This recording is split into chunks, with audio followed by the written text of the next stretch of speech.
জুলাই ঘোষণাপত্র নিয়ে সরকারের সর্বশেষ সিদ্ধান্ত, এটাকে আমি ইতিবাচকভাবে দেখি এবং আমি মনে করি সরকারের সর্বশেষ সিদ্ধান্তে চুলচেরা বিশ্লেষণ করলে সবচেয়ে বেশি লাভবান হবে জামাত শিবির।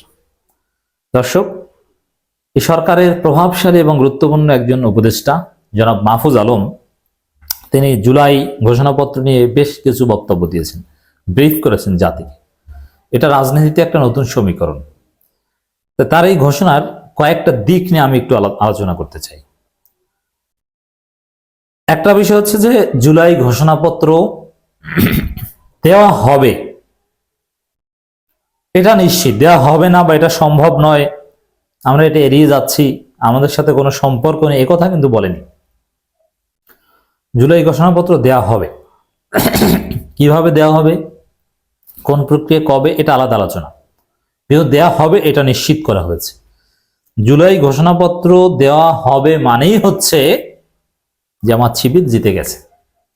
কারণ এই জুলাই ঘোষণাপত্র ঠেকানোর অনেক চেষ্টা বিএনপি করেছিল। 31শে ডিসেম্বর ঠেকিয়ে দিয়েছে, 15 জানুয়ারির মধ্যে হয়তো বা হচ্ছে না, কিন্তু হবে, হয়তো বা 1 সপ্তাহ 1.5 সপ্তাহ দেরি হবে, কিন্তু জুলাই ঘোষণাপত্র ডিক্লেয়ার হবে। জুলাই ঘোষণাপত্র ডিক্লেয়ার হওয়া মানেই হচ্ছে বিএনপির এবং আওয়ামী লীগের 71 ব্যবসা লাটে ওঠা। এই তরুণ প্রজন্মের কাছে 71 ব্যবসা চলবে না। 71কে আমরা সবাই ধারণ করি, 71 সেটেল, 71 নিয়ে ব্যবসা করার রাস্তা বন্ধ হয়ে যাবে। নতুন বাংলাদেশের অন্যতম ভিত্তি হবে জুলাই ঘোষণাপত্র। এই ঘোষণাপত্র যেভাবে ডিক্লেয়ার করার কথা বলছে, পলিটিক্যাল কনসেনসাসের ভিত্তিতে মাহফুজ যা বলছেন, তাতে আমাদের নতুন সংবিধানে জুলাই ঘোষণাপত্র থাকবে এবং আগামী বাংলাদেশের ভিত্তি হবে জুলাই ঘোষণাপত্র। সরকার চলবে সেই ঘোষণাপত্রের আলোকে। এটাই হচ্ছে জামাত শিবিরের সবচেয়ে বড় বিজয়। এবং জামাত এই জুলাই বিপ্লবের অন্যতম স্টেক হোল্ডার্স। এবার নতুন বাংলাদেশের জামাতের স্টেক থাকবে, জামাত এগিয়ে যাবে। বিএনপি এই জন্য এটা ঠেকাতে চেয়েছিল। আবার দেখেন, বিএনপি শেষে তো বুঝেছে যে না, জুলাই ঘোষণাপত্র জারি হবে, এজন্য তারা বিরোধিতা করলেও মানারও ইঙ্গিত দিয়েছে যে গত 16 বছরে বিএনপির ত্যাগ তিতিক্ষা এগুলো থাকতে হবে। আচ্ছা, গত 16 বছরে বিএনপির ত্যাগ তিতিক্ষা থাকলে কি জামাতের ত্যাগ তিতিক্ষা থাকবে না? এটাও তো জামাতের একটা বিজয়। 71 জামাত কি করেছে এটা তো আর থাকছে না। গত 16 বছরে জামাত কি করেছে? গত 16 বছর সবচাইতে মজলুম সংগঠন জামাত ইসলামী। অতএব গত 16 বছরটা যদি আপনি টানেন, সেখানে তো জামাত এগিয়ে থাকে। অতএব জামাতের লাভে লাভ। দর্শক, জুলাই ঘোষণাপত্র সরকার দেবে না, ফ্যাসিলিটেট করবে, মাহফুজ আলম কথা বলেছেন। এর মধ্য দিয়েও জামাত শিবিরের লাভ আছে। কিভাবে? সরকার যদি ঘোষণাটা দেয়, সেটা জামাত শিবিরের আলাদা স্পেশাল কোন স্টেক থাকে না, কমন হয়ে যায়। কিন্তু সরকার দিবে না, তাহলে দিবে কে? প্রস্তাবনাটা আসবে শিক্ষার্থীদের পক্ষ থেকে, ওইটার উপর সরকার একটা কনসেনসাস তৈরি করার চেষ্টা করবে, কিন্তু মূল প্রস্তাবনাটা আসবে শিক্ষার্থীদের পক্ষ থেকে।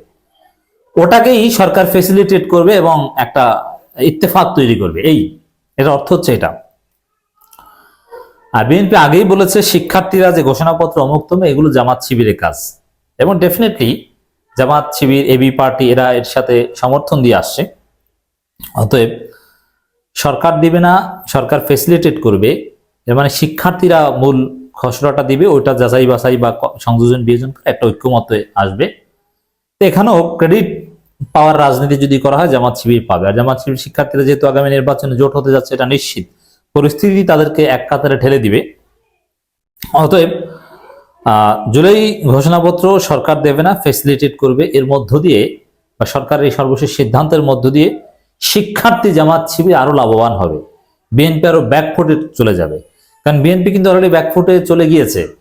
তারা ভেবেছিল যে ঘোষণাপত্র ঠেকিয়ে দিয়েছি, মনে হয় শেষ, কিন্তু না, এবার বুঝতে পারছে ঘোষণাপত্র জারি হবে। এখন তাদের 16 বছরের হিস্সা নিতে চাচ্ছে। নিক, 16 বছরের হিস্সা নিতে চাইলে তো জামাতেরটা পাবে না, যেটাকে আর বাদ দিতে পারবে? এই 16 বছরে কি জামাত রাজাকারি করেছে? করেনি। অতএব আপনারা আনেন এই 16 বছরেরটা, লাভ কার হয় দেখি। আপনারা কি করেছেন, বালু ট্রাক কয়টা সরিয়েছেন, এটা তো জাতি জানে। অন্তর্বর্তী সরকার জুলাই ঘোষণাপত্র জারি করবে না, বরং সরকার এই প্রক্রিয়াকে ফেসিলিটেট করবে বলে জানিয়েছেন উপদেষ্টা মাহফুজ আলম। সরকার জারি করলে তখন সরকারকে চাপ টাপ দিয়ে জামাতের স্টেক আরো কমাতে পারত, কিন্তু এখন এই ঘোষণাপত্র মূল স্টেক হোল্ডার যারা হবে শিক্ষার্থীরা, সেখানে তো অনিবার্যভাবে সাবেক শিবির অভাব নেই, অথবা এই বৈষম্যবিরোধী ছাত্র আন্দোলন নাগরিক কমিটিতে একটা বড় অংশ সাবেক শিবির, অতএব এখানে জামাত শিবির খেলা দেখাবে। তো এটা ভালো হয়েছে। জুলাই ঘোষণাপত্র বিষয়ে এক প্রশ্নের জবাবে মাহফুজ আলম বলেন, দেশের নিবন্ধিত রাজনৈতিক দল এবং দলগুলোর বাইরে সামাজিক সংগঠনের সঙ্গে আমরা আলোচনা করব, সরকারের পক্ষ থেকে আমরা এটা করব। জামাত ইসলামী তো নিবন্ধিত না, কিন্তু জামাত ইসলামীর সাথে আলোচনা অলরেডি মনে হয়েও গিয়েছে, সামনে আবারও করবে। কারণ আমির জামাতের সাথে যে বৈঠক হয়েছে সেখানে এই বিষয়ে আলোচনা হওয়াটা স্বাভাবিক। ঐক্যমতের ভিত্তিতে আমরা এটা করব, সবার কথা শোনা হবে, পরবর্তীতে কতটুকু সংস্কার করা হবে, যেমন সংবিধান সংস্কার বা বাতিলের প্রশ্ন আলোচনার ভিত্তিতে ঠিক করা হবে বলেন তিনি। এখানে মাহফুজ আলমরা ঐক্যের কথা বলছেন বারবার, বিভাজনের কোনো কথা সরকারের পক্ষ থেকে বলা হচ্ছে না। শিক্ষার্থীরা ঘোষণা দিয়েছিল যে 31 ডিসেম্বর ঘোষণাপত্র দেবেন, পরে সরকার বুঝতে পারে যে এটা শুধু শিক্ষার্থীদের কাছ থেকে আসে, তাহলে এটা দেশের ঐক্যের জন্য ক্ষতিকর হতে পারে, তখন সরকার দায়িত্ব নেয়, সরকার এটা করবে। এখন সরকার করবে, আমরা করবো বারবার বলছে, কিন্তু আবার বলছে সরকার এটা করবে না, ফেসিলিটেট করবে। এর অর্থটা আশা করি আপনাদের বোঝাতে পেরেছি। মূল খসড়াটা শিক্ষার্থীদের পক্ষ থেকে আসবে, ডিক্লারেশনটাও হয়তো বা শহীদ মিনার বা এরকম কোনো জায়গা থেকে হবে, সেখানে সব রাজনৈতিক দল উপস্থিত থাকবে। আর বিএনপি তখন ইচ্ছায় হোক অনিচ্ছায় হোক উপস্থিত থাকতে হবে। উপস্থিত থাকলেও বিএনপি মনে মনে কষ্ট হবে, কারণ তাদের পুরনো বন্দোবস্ত টিকলো না। আর উপস্থিত না থাকলে তো কট খাবে। সবগুলোর মধ্য দিয়ে সবচেয়ে লাভবান হবে বা কমফোর্ট জোনে আছে জামাত। ডেফিনেটলি 24-এর গণবিপ্লব, গণ অভ্যুত্থান যাই বলে না কেন, 71-কে অনেকাংশে খারিজ করেছে। এই জন্য 71 ব্যবসা কিন্তু জমছে না। বিএনপি 71 ব্যবসা করার চেষ্টা করছে, জনগণ বিএনপিকে আওয়ামী লীগ ট্যাগ দিচ্ছে যে 71 বাজে 71 ব্যবসা, এটা ভারতীয় প্রজেক্ট, 71 সেটেলড ইস্যু সবাই মানে, কিন্তু এটা নিয়ে চেতনাবাজি করা, একটা বাইনারি ক্রিয়েট করা, এটা 71 ব্যবসা হিসেবে দেশের জনগণ ধরে নিয়েছে। আমরা আশা করছি সরকার শুধু রাজনৈতিক দল নয়, সব পক্ষের সঙ্গে আলোচনা করে কিভাবে ঘোষণাপত্র প্রকাশিত হবে তা আগামী সপ্তাহের মধ্যে সিদ্ধান্ত জানাতে পারে বলেন তিনি। কিভাবে, এটা ওই শহীদ মিনার বা এইসব জায়গা থেকে হওয়ার সম্ভাবনা রয়েছে শিক্ষার্থীদের নেতৃত্বে। আর শিক্ষার্থীদের নেতৃত্বে হওয়া মানে জামাত শিবিরের একটা শক্তিশালী স্টেক থাকবে, সাবেক শিবিরের একটা শক্তিশালী ভূমিকা থাকবে।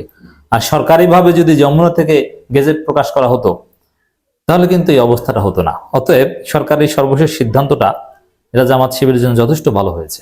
দেখেন, যদি শহীদ মিনারে 2-3 সপ্তাহ পর জুলাই ঘোষণাপত্র ডিক্লেয়ার করা হয়, তখন সব দল যদি থাকে এবং সব দলের ত্যাগের কথা যদি সেখানে উল্লেখ থাকে ঘোষণাপত্রে, যে এই দল এই করেছে, অমুক তমুক সবাই মিলে এই করেছে, বিএনপি, জামাত ইসলামী, অমুক তমুক ইত্যাদি ইত্যাদি, তখন যখন জামাত ইসলামীর নামটা ঘোষণাপত্র পাঠের সময় উচ্চারিত হবে, তখন শহীদ মিনার এলাকা প্রকম্পিত হয়ে উঠবে। তখন বুঝবেন যে জামাত কি। এই দৃশ্য আমরা দেখব, অপেক্ষা করুন।